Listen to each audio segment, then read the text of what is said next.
ప్రభునందు ప్రియమైన దేవుని బిడ్డలందరికీ ప్రభు అయిన యేసుక్రీస్తు వారి నామంలో శుభాలు వందనాలు తెలియజేస్తున్నాను. మరొకసారి యూట్యూబ్ ద్వారా దేవుని వాక్య సందేశం అందించడానికి దేవుడిచ్చిన మహా గొప్ప కృపను బట్టి దేవుని స్తుతిస్తున్నాను.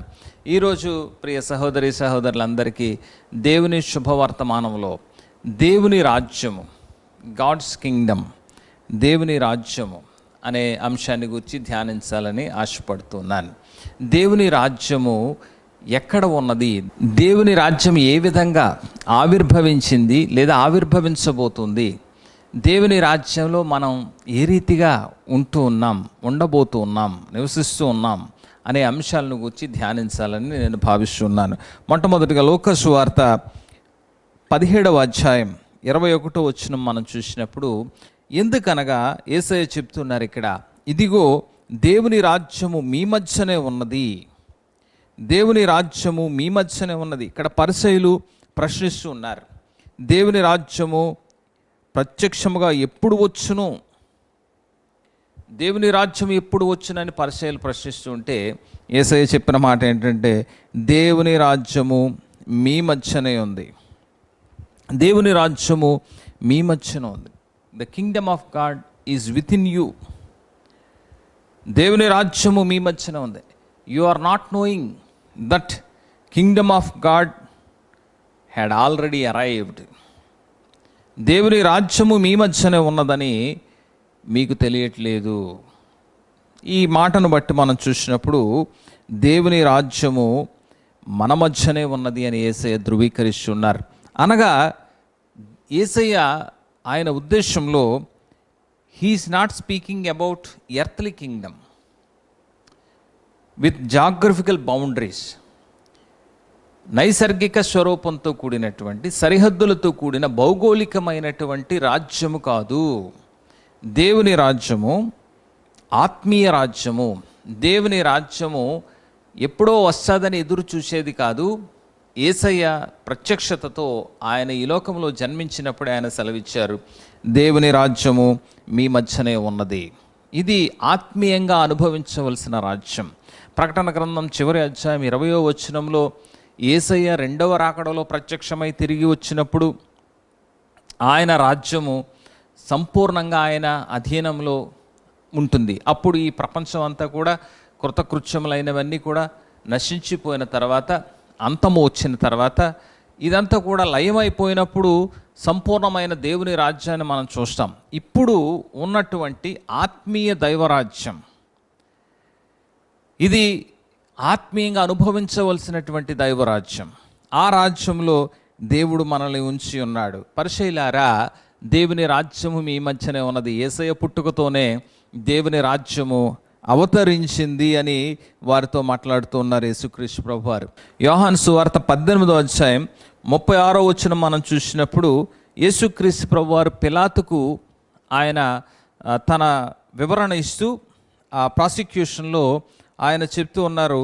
36వ వచనంలో యేసు పిలాతుతో, నా రాజ్యము ఈలోక సంబంధమైనది కాదు, నా రాజ్యము ఈలోక సంబంధమైనది అయితే నేను యూదులకు అప్పగింపబడకుండునట్లు నా సేవకులు పోరాడుదురు, కానీ నా రాజ్యము ఇహ సంబంధమైనది కాదు.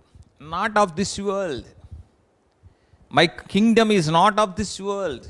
పిలాతుతో చెప్తూ ఉన్నారు ఇక్కడ. పిలాతు ప్రాసిక్యూట్ చేస్తున్న అధికార మందిరంలో, యూదుల రాజు నీవేనా అని చెప్పినప్పుడు యేసుక్రీస్తు ప్రభువారు అంటూ ఉన్నారు, నా రాజ్యము ఈ లోక సంబంధమైనది కాదు.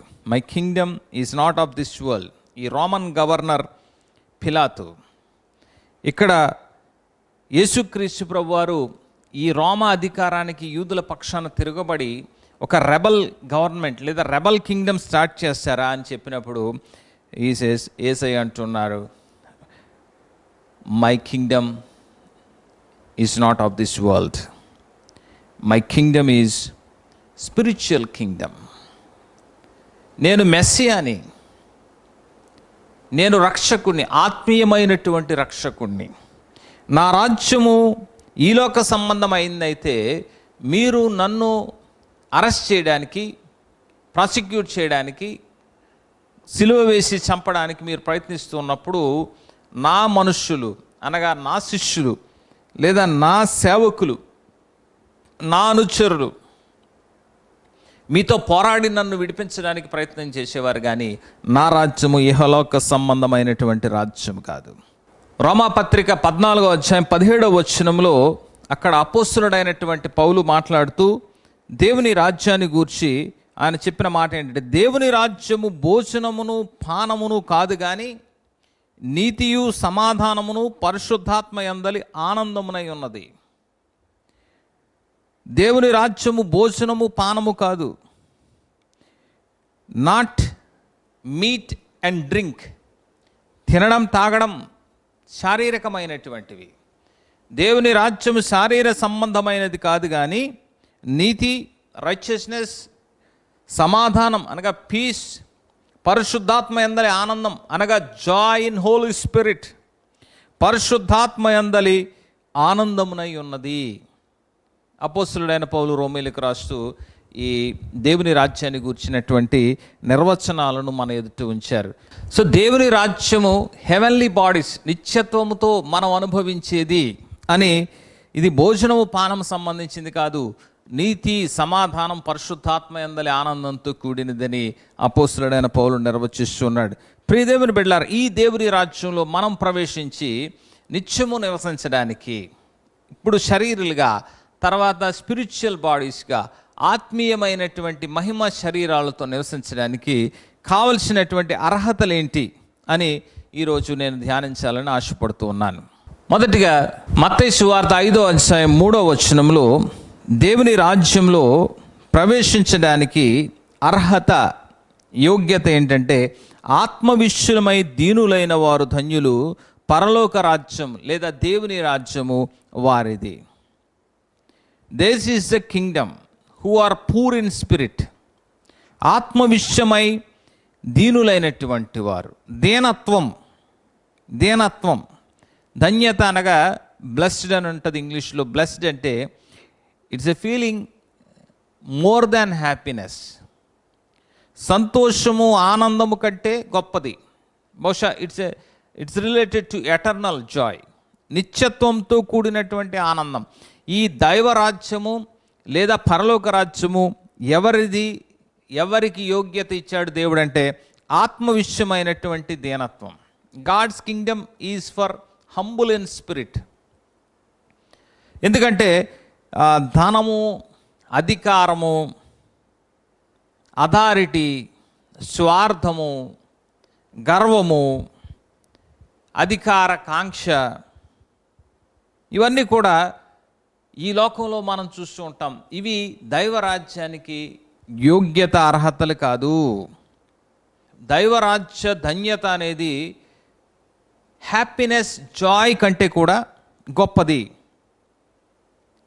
ఇది ఎలా వస్తుందంటే నిరీక్షణ, జాయ్, సంతోషం వల్ల ధన్యత వస్తుంది. It is independent out of the outward circumstances. బయట ఉన్నటువంటి పరిస్థితులు, నేను పేదవాడిని కావచ్చు, లేకపోతే అనారోగ్య పరిస్థితిలో ఉన్నవాడిని కావచ్చు, లేకపోతే నింద వేయబడిన వాడిని కావచ్చు, లేకపోతే అవమానపరచబడినటువంటి వాడిని కావచ్చు. బయట పరిస్థితులు ఎలా ఉన్నా దేవుని రాజ్యములో ఉన్నటువంటి భావనను మనం అనుభవించగలుగుతాం ఎప్పుడైతే దేవుని రాజ్యాన్ని మనం ఎరిగి ఉన్నామో. అందుకే బ్లెస్డ్ అంటూ ఉన్నాడు. దైవరాజ్య అనుభూతి మన జీవితాల్లో లేకపోతే కష్టం వచ్చినప్పుడు మనం కృంగిపోతూ ఉంటాం, బాధ వచ్చినప్పుడు మనం భయపడిపోతూ ఉంటాం, మరణం సమీపిస్తున్నప్పుడు మనం పిరికివారంగా ఉంటాం. ఇతర విధాలుగా ఈ అవుట్వర్డ్ సర్కమస్టాన్సెస్ అంటే బయట మన మీద ప్రభావం చూపిస్తున్నటువంటి ప్రభావాలను బట్టి మనం కృంగిపోతూ ఉంటాము, భయపడిపోతూ ఉంటాము. ఈ అవుట్వర్డ్ సర్కమస్టాన్సెస్తో రిలేట్ లేనిదే, సంబంధం లేనిదే దైవరాజ్యం. సో ఇది ఆత్మీయంగా, హృదయపరంగా అనుభవించవలసినటువంటి వారంగా ఉంటాం. దైవరాజ్యం అనగా హంబుల్నెస్, హ్యూమిలిటీ, సెల్ఫ్ సాక్రిఫైస్, తన స్వంతాన్ని త్యాగం చేయడం ద్వారా దైవరాజ్య ప్రవేశాన్ని మనం పొందుకుంటాం. ప్రియదేవుని బిడ్డలారా, 1 పేతురు పత్రిక 5వ అధ్యాయం 5వ వచనంలో పేతురు చెప్తున్నాడు, దేవుడు అహంకారులను ఎదిరించి దీనులకు కృప చూపించును. దేవుడు అహంకారులను ఎదిరించి దీనులకు కృప చూపించే దేవుడు. ఇది దేవుని సూత్రం.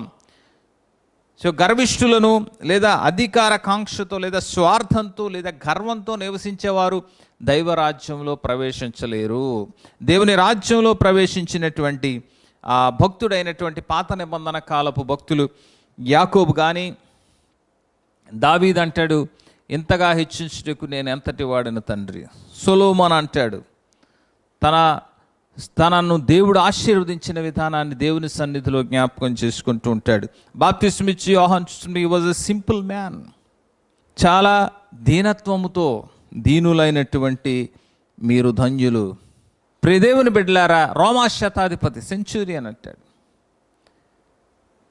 యేసయ్య దగ్గర తగ్గింపు స్వభావంతో. సురోఫనికే స్త్రీ యేసయ్య దగ్గర ఎంతో తగ్గింపు స్వభావంతో, హంబుల్నెస్, దీనత్వంతో, సెల్ఫ్ సాక్రిఫైస్. అపోస్తలుడైన పౌలు అంటాడు, నేనెంతటి వాడను. ప్రియదేవుని బిడ్డలారా, సో దేవుని రాజ్యంలో ప్రవేశించడానికి మొట్టమొదటిది ప్రవేశానికి యోగ్యత ఆత్మవిషయమైన దీనత్వం. రెండవది దేవుని రాజ్యాన్ని స్వతంత్రించుకునేటువంటి అర్హత లేదా వారసత్వం. యాకోబు పత్రిక 2వ అధ్యాయం 5వ వచనంలో మనం చూస్తున్నాం. యాకోబు పత్రిక 2వ అధ్యాయం 5వ వచనం మనం చూసినప్పుడు, ప్రియ సహోదరులారా, ఈ లోక విషయంలో దరిద్రులైన వారిని విశ్వాసమందు భాగ్యవంతులుగాను, తన్ను ప్రేమించు వారికి తాను వాగ్దానం చేసిన రాజ్యమునకు వారసులుగాను ఉండుటకు దేవుడు ఏర్పరచుకొనలేదా? రెండవది, దేవుని రాజ్యమునకు వారసులుగా ఉండడానికి రెండవ అర్హత లేదా యోగ్యత ఏంటంటే దేవుణ్ణి ప్రేమించాలి. ఈ లోకములో దరిద్రులైన వారిని దేవుడు విశ్వాసమందు భాగ్యవంతులుగా ఏర్పాటు చేసుకున్నాడు. సో దేవుణ్ణి ప్రేమించాలి. బైబిల్ గ్రంథంలో దేవుణ్ణి ప్రేమించినటువంటి పాపాత్మురాలైనటువంటి స్త్రీ, వీరందరూ కూడా సగటు మనుషులు. బేతనీయ మరియా, లాజర్ సహోదరి, యేసయ్యను ప్రేమించినటువంటి మగ్దలైన మరియా, మేరీ మ్యాగ్దలిన్, అపోస్తలుడైన పౌలు యేసయ్యను అమితంగా ప్రేమించాడు. సో ఈ లోకములో దరిద్రులైన వారు దేవుడు భాగ్యవంతులుగా ఏర్పాటు చేసుకున్నాడు. ఎందుకంటే దే హ్యావ్ నో మనీ, వారి దగ్గర ధనం లేదు, వారిని విలువలేనటువంటి వారుగా లోకం చూస్తూ ఉంది. ధనికులైనటువంటి వారు, ఐశ్వర్యవంతులైన వారు దరిద్రులను తృణీకరిస్తే దేవుడు అంటున్నాడు, నేను వారిని విశ్వాసమందు భాగ్యవంతులుగా ఏర్పాటు చేసుకున్నాను. They are the heirs of my kingdom, నా రాజ్యానికి వారసులు. ఎందుకంటే వారు నన్ను ప్రేమించువారు. ఎక్కువగా చూడండి, పేదరికంలో ఉన్నటువంటి ప్రజ యేసయ్య రక్షణను హత్తుకొని యేసయ్యతో సహిస్తూ భరిస్తూ, మనం కూడా పేదలకు సహాయం చేయడానికి ఎప్పుడు కూడా సిద్ధంగా ఉంటూ ఉండాలి. ఎందుకంటే వారు పేదవారిగా చేయబడడానికి కారణం అనేక తరతరాలుగా వారు పోగొట్టుకున్నటువంటి పరిస్థితులు.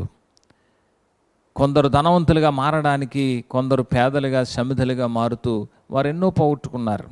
వారికి సహాయం చేయడానికి ప్రభుత్వం ఉంది కదా, లేకపోతే ఎవరు ఉన్నారు కదా అని కాకుండా మనం కూడా పేదలకు సహాయం చేయడానికి ఎప్పుడు సిద్ధంగా ఉండాలి. ఎందుకంటే దేవుడు ఈ లోకములో దరిద్రులైన వారిని విశ్వాసములో భాగ్యవంతులుగా, దేవునిని ప్రేమించు వారికి దేవుని రాజ్య వారసులుగా దేవుడు ఏర్పాటు చేసుకున్నారు. ఎందుకంటే వారు శ్రమ పడుతున్నారు, సేవ చేస్తున్నారు. దే ఆర్ పవర్లెస్, వారు శక్తిహీనులుగా ఉంటున్నారు. వారికి తెలుసు వారి రక్షణ విలువ. సాధారణంగా ధనము, గర్వము రక్షణకు ఆటంకాలుగా ఉంది. నాకు ధనం ఉంది, నాకు రక్షణ అవసరమే ఉంది, నాకు ప్రైడ్ ఉంది, గర్వం ఉంది, నాకు రక్షణ అవసరమే ఉందని భావించే అవకాశం ఉంటుంది. ఈ లోకములో దేవునిని ప్రేమించు వారిని దేవుడు తన రాజ్యానికి వారసులుగా చేసుకున్నారు. మొదట మనం చూసాం, ఆత్మవిషయమైన దీనత్వం దేవుని రాజ్యానికి ప్రవేశానికి దట్స్ ఎలిజిబిలిటీ క్రైటీరియా. రెండవది మనం చూస్తున్నాం, దేవుని రాజ్యానికి వారసులుగా ఉండడానికి దేవుణ్ణి ప్రేమించుట అనే ఈ యోగ్యతను యాకోబు పత్రిక 2వ అధ్యాయం 5వ వచనంలో మనం చూసాం. మూడవదిగా మనం చూసినప్పుడు యోహాను సువార్త 3వ అధ్యాయం 3వ వచనం మనం చూసినప్పుడు ఇక్కడ నికోదేము అనేటువంటి పరిసయ్యుడు, సన్హెద్రిన్ సభ సభ్యుడు, 70 మంది పెద్దల సభలో యూదుడిగా పరిసయ్యుడిగా మంచి అధికారం కలిగినటువంటి వాడు యేసుక్రీస్తు ప్రభువారి దగ్గరకు వచ్చి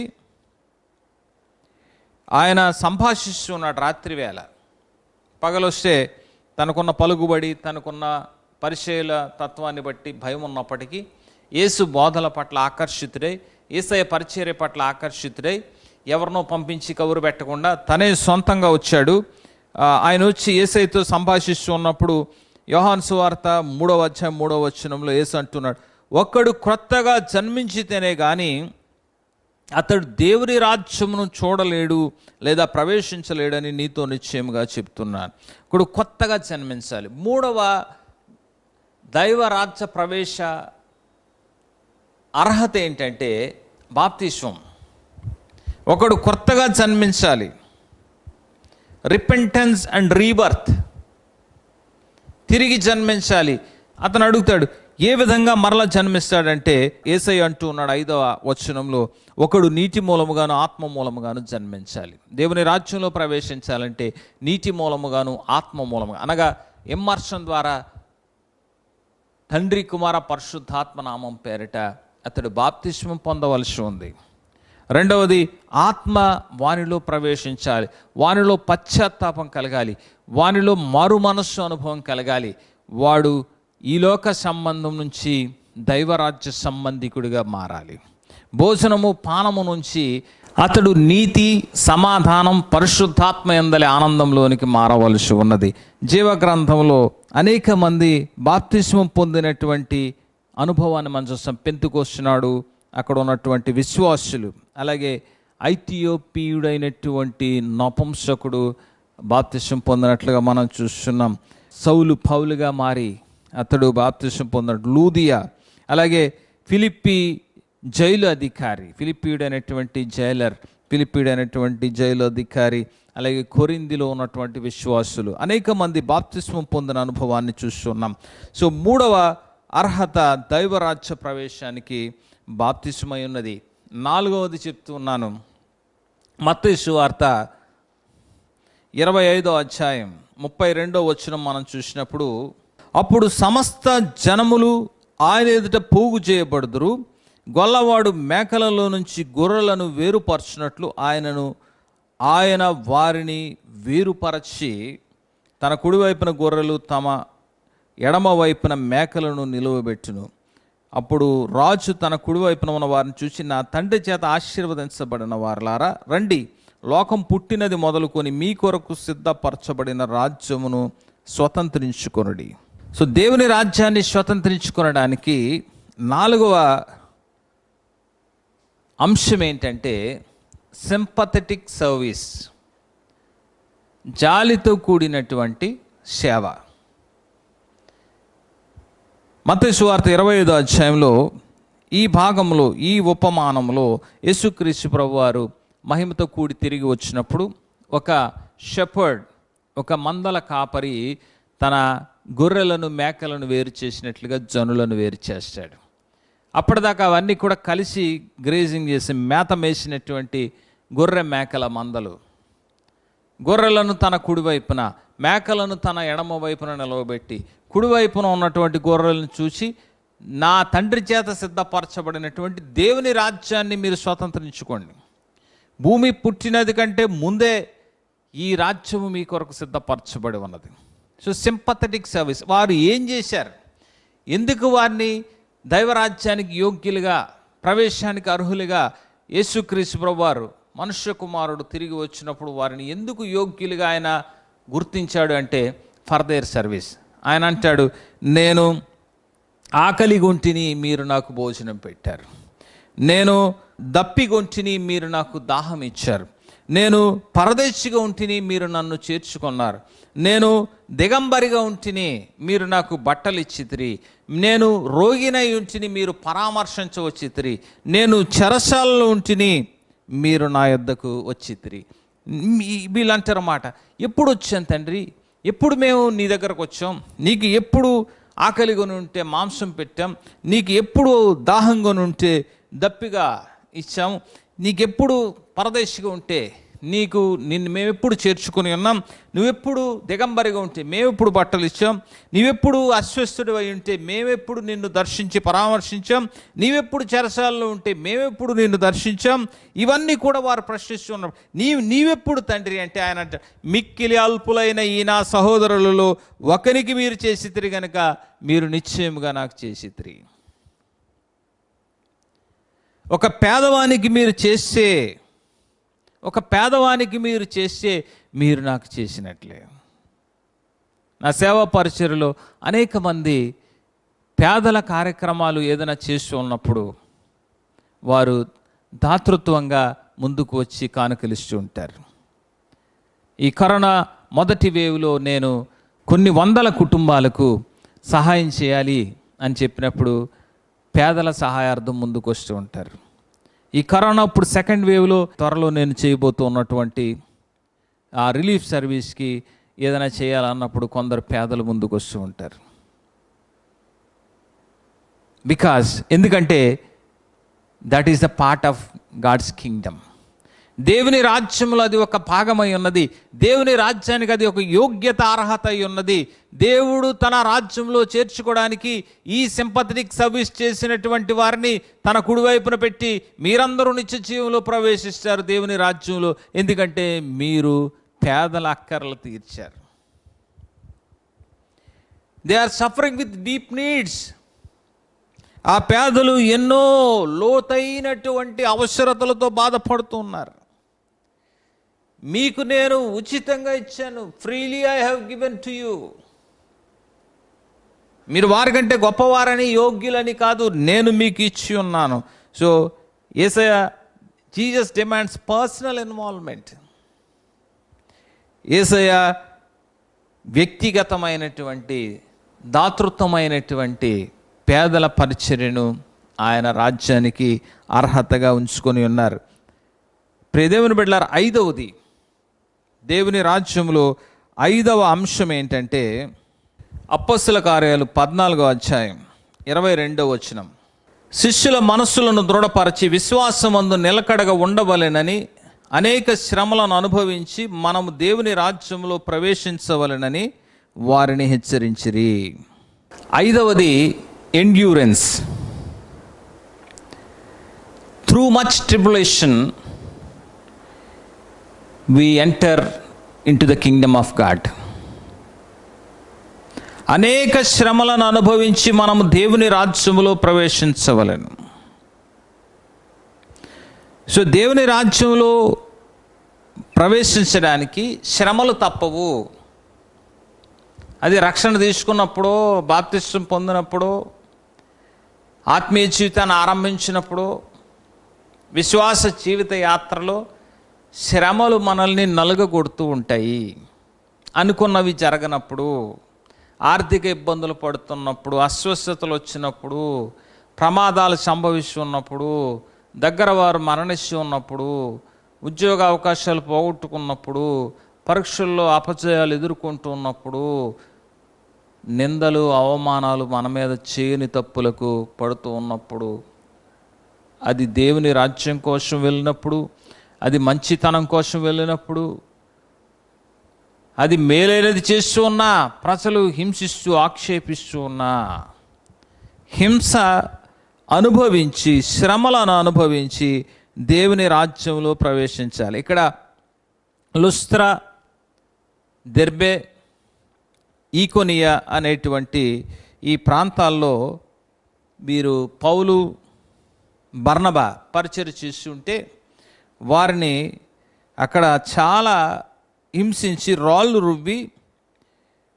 19వ వచనంలో జనసమూహము తమ పక్షముగా చేసుకున్న యూదులు వచ్చి పౌలు మీద రాళ్ళు రువ్వి అతడు చనిపోయానని అనుకొని పట్టణం వెలుపలకి అతన్ని ఈడ్చిరి. చాలా చాలా చాలా గట్టిగా అతన్ని కొట్టి, రాళ్లతో చనిపోయినంతగా కొట్టి ఈడ్చి పాడేశారు. ఈడ్చి పాడేసిన తర్వాత మరలా పౌలు కోలుకున్న తర్వాత మరలా he return to visit the places where he was beaten to death. Almost చనిపోయినంతగా కొట్టినటువంటి ఆ ప్రాంతాలు అనగా లుస్త్రా ప్రాంతానికి, ఈకొనియా ప్రాంతానికి, అంతియోకయలో ఉన్నటువంటి ప్రాంతాలకు ఆయన తిరిగి వచ్చి వారిని దర్శిస్తూ ఉన్నాడు. అక్కడికి వస్తే మరలా చంపేశామని వారు బెదిరించి ఉన్నారు. అక్కడ భౌతికంగా అతన్ని దాడి చేసి రాళ్లతో రువ్వి కొట్టి ఉన్నారు. పౌలు బర్నబాలకు తెలుసు అక్కడ ఉన్నటువంటి ప్రమాదకర పరిస్థితి, కానీ వారిలో ఉన్న బాధ్యత వారిని ప్రోత్సహిస్తుంది. They have responsibility to encourage the new believers ఆ లుస్త్రా, దెర్బే, ఈకొనియా, అంతియోకియా ప్రాంతాల్లో. అక్కడ ఉన్నటువంటి నూతన విశ్వాసులను బలపరచవలసినటువంటి బాధ్యత వారి మీద ఉంది. అక్కడ అమాయకులైనటువంటి నూతన విశ్వాసులు ఉన్నారు. అక్కడ నిరాదరణకు గురి అవుతున్నటువంటి పరిస్థితిలో వారు ఉన్నారు. వారిని ప్రోత్సహించాలి. ప్రియదేవుని బిడ్డలారా, యేసయ్య మన కొరకు సిలువ ధరించకపోయి ఉంటే ఈ రక్షణ మనకు అందేది కాదు కదా. ఆయన భరించకపోయి ఉంటే, ఆయన తీసుకొనకపోయి ఉంటే ఈ రక్షణ మనకు ఉండేది కాదు. సో హింసలను అనుభవిస్తూ చాలామంది, అయ్యో దేవుడు రాజ్యంలో దేవుని విశ్వసిస్తే నేను ఎన్నో శ్రమలు పడుతున్నానండి, నేను ఎన్నో బాధలు పడుతున్నాను. నిజమే, శారీరకంగా ఉన్నంత వరకు, లోకరీతిగా ఉన్నంత వరకు, భౌతికంగా ఉన్నంత వరకు శ్రమలు పడుతూ ఉండొచ్చు. దేవుని రాజ్య ప్రవేశానికి శ్రమలు ఒక అర్హత, యోగ్యతగా మనకు కనిపిస్తూ ఉన్నాయి. ప్రియదేవుని బిడ్డలారా, 6వ విషయం నేను చెప్తూ ఉన్నాను. దేవుని రాజ్యంలో ప్రవేశించడానికి చివరి విషయం పర్సివరెన్స్, అనగా నిలకడగా పట్టుకోవాలి. పర్సివరెన్స్. అందుకే మోషే అంటాడు హెబ్రీయులకు రాసిన పత్రిక 11:25 అల్పకాలము పాప భోగము అనుభవించుట కంటే క్రీస్తు విషయమైన నింద గొప్ప భాగ్యం అంటూ ఉన్నాడు. శ్రమలు, అసహించుకొనబడుట, ప్రాంతీయత, వైషమ్యాలు, వర్గ వైషమ్యాలు, మత విభేదాలు, ఆస్తులు లేకపోవుట, పేరు ప్రతిష్టలు లేకపోవుట మనం ఎదుర్కొంటున్నప్పటికీ దైవరాజ్యం కోసం ఈ శ్రమలను అనుభవించవలసి ఉంది. బాప్తిస్మిచ్చి యోహాన్ ఆయన తలగొట్టించి హేరోదు చంపించే, స్టెఫన్ను రాళ్లతో కొట్టి చంపించారు, యాకోబుని ఖడ్గంతో చంపించారు. శిష్యులు అనేక మంది చివరకు మన దేశంలో ఒరిస్సా రాష్ట్రంలో గ్రాహం స్టెయిన్స్ గారిని, ఆయన 2 కుమారులను జీపులో కిరసనాలు పోసి సజీవంగా తగలబెట్టిన సంఘటనల వరకు అనేక హింసలు ఎదుర్కొని మనము దేవుని రాజ్యంలో ప్రవేశించవలసి ఉంది. చివరిగా 6వ అంశం పర్సివరెన్స్, నిలకడగా పట్టుకున్నది మనం అంతము వరకు చేపట్టాలి. లూకా సువార్త 9:62 యేసు నాగటి మీద చెయ్యి పెట్టి వెనక తట్టు చూచువాడెవడు దేవుని రాజ్యమునకు పాత్రుడు కాడని వారితో చెప్పాను. నాగటి మీద చెయ్యి పెట్టి వెనక తట్టు చూడకూడదు. No man put his hand on plough. Looking back is fit for kingdom of God. నాగటి మీద చేయబెట్టి, రక్షణ అనేటువంటి నాగటి మీద చేయబెట్టి, విశ్వాసము, ప్రార్థన జీవితము, దైవరాజ్యం అనేటువంటి ప్రవేశాన్ని బాప్తిస్మం ద్వారానో, ఆత్మవిషయమైన దీనత్వం ద్వారానో, సింపథెటిక్ సర్వీస్ అనగా పేదలకు చేసిన సేవ వలన, శ్రమలను సహించడం వలనను, దేవుడు ఇచ్చినటువంటి యోగ్యత, అర్హత అనబడిన ఈ నాగలి మీద చేయి పెట్టిన ఏ ఒక్కరు కూడా వెనుదిరిగి చూడకూడదు. కుక్క తన వాంతికి తిరిగినట్టు, పంది తన బురద కోసం పొరలాడినట్టు మరలా లోకపు ఆశల కోసం, లోకేచ్ఛల కోసం, సంతోషాల కోసం, సుఖాల కోసం వెనుదిరగకూడదు, ముందుకే చూడాలి అని యేసయ్య చెప్తున్నాడు. ఇక్కడ యేసయ్య దగ్గరికి 3 మనుషులు యేసయ్యతో ఈ సంఘటనలో మనం చూస్తున్నాం. ఒక అతను తలవాల్చుకోవడానికి స్థలం లేదని యేసయ్యను వెంబడించకుండా విడిచిపెట్టాడు. ఎందుకంటే యేసే చెప్తున్నాడు, నక్కలకు బొరియలోని ఆకాశ పక్షులు గూళ్ళు ఉన్నాయి, నాకైతే తలదాచుకోవడానికి స్థలం లేదంటే, ఇల్లు లేదా, అయితే వసతి లేదా, మనకి ఒక హోమ్ లేదా, మొనాస్ట్రీ లేదా, మనకి రూమ్స్ లేవా, డార్మెటరీస్ లేవా, బాత్రూమ్స్ లేవా అని చెప్పి అతడు వెనుదిరిగి వెళ్ళిపోయాడు. ఇంకొక అతను అంటున్నాడు, నేను నా తండ్రిని పాతి పెట్టుకుని రావాలి, నాకు కొన్ని కుటుంబ బాధ్యతలు ఉన్నాయి. సో యేసయ్య అంటున్నాడు, నీ తండ్రిని పాతి పెట్టుకోవడానికి వెళ్తే నీవు శిష్యునిగా నీవు కొనసాగలేవు, నీకు ఐహిక బంధాలు, కుటుంబ బాధ్యతలు ఎక్కువగా ఉంటున్నాయి, గో బ్యాక్. మూడో వ్యక్తి, నేను ఇంటనున్న వారి దగ్గర సెలవు తీసుకుని వస్తాను. So somewhere you are lingering around, ఎక్కడో నీవు లోకములో, కుటుంబములో, లోకేచ్ఛలలో, వసతులతో కూడిన పరిస్థితులు కోరుకుంటున్నావు. నాగటి మీద చేయబెడితే ఒకవేళ ఇవన్నీ ఉండకపోవచ్చు, ఒకవేళ ఉంటే మంచిదే, ఒకవేళ ఇవి ఉండకపోతే నువ్వు వెనక్కి వెళ్ళిపోతావా? తండ్రి చనిపోతే వెనక్కి వెళ్ళిపోతావా? కుటుంబంలో ఏదో నాకు అవసరం వస్తే దైవరాజ్యాన్ని విడిచిపెట్టి వెనక్కి వెళ్ళిపోతావా? తలవాల్చుకోవడానికి వసతి లేకపోతే వెనక్కి వెళ్ళిపోతావా? So you may lose your house, you may lose your home, you may lose your family, you may miss some important events in your life. దైవరాజ్య ప్రవేశం ద్వారా నాగటి మీద చేయబెట్టి వెనక్కి వెళ్ళిపోతే, అయ్యో నా ఇల్లు, నా ఆస్తులు, నా కుటుంబం, అది పోయేలా ఉంది, నేను దైవరాజ్యాన్ని విడిచిపెడతానా? అయ్యో లేకపోతే నా ఇంటిలో ఏదో ఒక ముఖ్యమైన సంఘటనలు నా కుటుంబంలో నాకు పోతూ ఉన్నాయి, నేను దేవరాజ్యాన్ని విడిచిపెడతానా? అయ్యో నా కుటుంబ బాధ్యతలు, రెస్పాన్సిబిలిటీస్ నన్ను తీవ్రంగా ఇన్వాల్వ్ చేస్తున్నాను, నేను దేవుని రాజ్యాన్ని విడిచిపెడతాను? నో. సో ఈ విధంగా దేవుని రాజ్యంలో ప్రవేశించడానికి ఆత్మవిషయమైన దీనత్వం అర్హతగా, దేవుణ్ణి ప్రేమించడం యోగ్యతగా, బాప్తిస్మం ప్రవేశంగా, సింపథెటిక్ సర్వీస్, పేదలకు, అక్కరలో ఉన్న వారికి డీపెస్ట్ నీడ్స్ తీర్చడం అనేది దీనికి ఒక ప్రాధాన్యమైన అంశంగా, ఎండ్యూరెన్స్, శ్రమలను సహిస్తూ దైవరాజ్యంలో ప్రవేశించడం, పర్సెవరెన్స్, అంతము వరకు దాన్ని బలంగా పట్టుకోవాలి అనేటువంటి నిశ్చయతతో దేవుని రాజ్యంలో ప్రవేశించవలసి ఉంది. పూర్వం రోమా సామ్రాజ్యం ఈ భూమి మీద ఆధిపత్యం చేస్తున్నప్పుడు ఈ రోమన్ సోల్జర్స్, సైనికులు వెళ్ళి కొత్త ప్రదేశాలను జయిస్తూ వచ్చేవారు. అయితే రోమీయులకు రాజు కైసర్, సీజర్ రాజు. ఈ కైసరు వీరు వెళ్ళి జయించిన కొన్ని సంవత్సరాలకు, ఎప్పుడో ఒక 10 సంవత్సరాలు, 15 సంవత్సరాలు, 20 సంవత్సరాలకు ఎప్పుడో ఆ దేశాలను దర్శించే అవకాశం ఉండేది. ఎందుకంటే ఆయన రోమ్ పట్టణంలో ఉంటూ రోమన్ సామ్రాజ్యానికి ఆయన అధినేతగా ఉండేవాడు.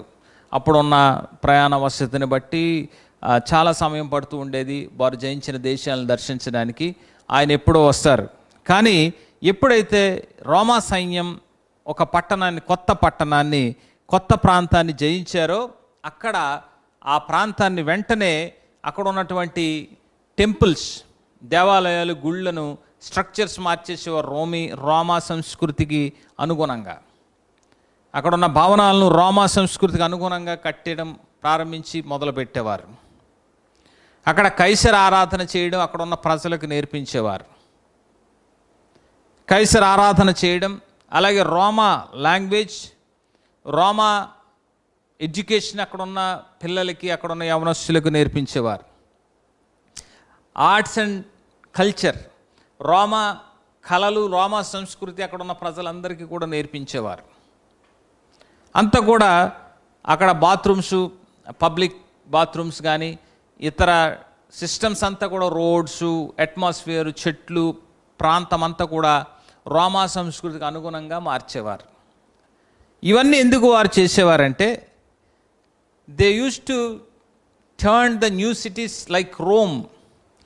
ఎందుకంటే ఎప్పుడైనా ఒకవేళ కైసరు, రోమా చక్రవర్తి అయినటువంటి కైసర్ ఆ ప్రాంతాన్ని దర్శించడానికి వస్తే అతనికి తన సొంత దేశం చూసినట్టు ఉండాలి తప్ప ఏదో ఒక పరాయి దేశాన్ని చూసినట్టుగా, కొత్త దేశాన్ని చూసినట్టుగా ఉండకూడదు అని ఆ సైనికులు, అధికారులు ఆ ప్రాంతం అంతటిని కూడా సమూలంగా architecture, temples, arts, crafts, education, bathroom, sanitation, everything, culture అంతా కూడా మార్చేవారు.